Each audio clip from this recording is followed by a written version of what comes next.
The Revenant is directed by Alejandro González Iñárritu. Thank you very much, Birdman, for winning all those awards last year, because you helped me learn how to maybe sorta pronounce his name. This is the true story of a fur trapper named Hugh Glass, played by Leonardo Dicaprio, who in the 1820s is left for dead in the wilderness and sets out on a path of revenge to find those responsible for leaving him in that position. I'm just gonna say this right off the bat. The Revenant has some of the best cinematography these eyes have ever seen. There are shots in this movie where I genuinely do not understand how they got them, and I mean that with sincerity. There are moments throughout this very lengthy runtime in which I gazed in awe at some of the shots they were able to accomplish. And what's even more impressive is that this entire film was shot with natural lighting. There's no studio lights used in this film. They used fire, they used the sun, they used real shadows cast by the forest and the trees. The work they accomplished is stunning. I know how hard it is to create even a semblance of an okay shot using studio lights. Attempting to make an entire film like that with just the wilderness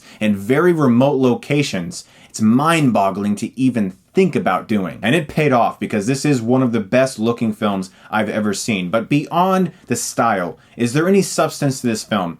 There are attempts to get very surreal and dreamlike with strange imagery that doesn't always make sense. I like movies that are like puzzles, where you have scattered pieces that you have to try to assemble and figure out what it's about. As Leo DiCaprio is crawling around in the dirt and trying to survive, he often blacks out and has these strange dreams where he's haunted by events of his past, and it doesn't always come across very clear. It does come across pretentious sometimes. It's also very long at 2.5 hours, and the second act can get a little repetitive.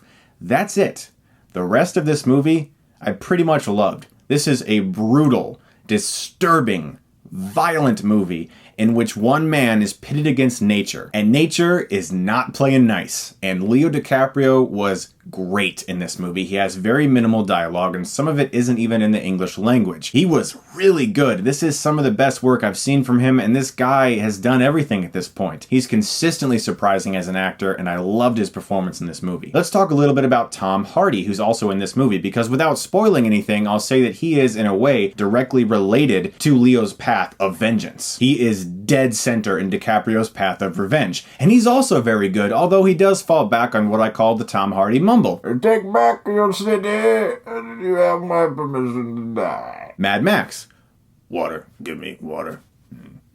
I love Tom Hardy in movies. I really do. Not just as an actor. Whenever I see him in interviews and the stuff he does with charities and stuff, the guy's a boss. There were just a lot of moments in this movie where I was like, huh? But the eventual war that starts between these two men was riveting. In fact, it culminated in something that was just white-knuckled. I mean, I was just gripping the seat, and it was fantastically helmed and extremely brutal and very exciting. This movie never flinches. It is realistic and gritty, and you will never, ever want to hike in the woods if you see The Revenant ever again. And guys, you know me, no spoilers, but there is a scene in this film involving a bear, and it is an amazing achievement.